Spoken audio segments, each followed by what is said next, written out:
اولاد کی تاخیر نکاح کے سبب جو گناہ ان سے سرزد ہوتا ہے وہ ماں باپ کے نامہ اعمال میں درج ہوتا ہے۔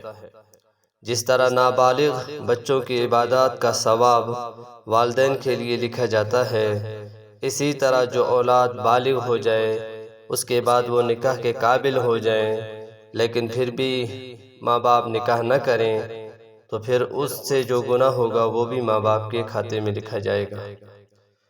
اور بعض اوقات تو ایسے ہوتا ہے ہم نوکری کے پیچھے، کاروبار کے پیچھے بچوں کا شادی نہیں کرتے، یہاں تک کہ بچے 20، 25، 30 سال تک کے ہو جاتے ہیں، بوڑھے ہو جاتے ہیں، شادیاں نہیں کرتے کہ ابھی تک تو یہ اپنے پاؤں پہ کھڑا نہیں ہوا۔ یہ جب بالغ ہوا اللہ نے اس کو اس کے پاؤں پہ کھڑا کر دیا۔ روزی وہ اللہ پہنچاتے ہیں، اس لیے اپنی اولاد کا نکاح میں کبھی تاخیر مت کرنا۔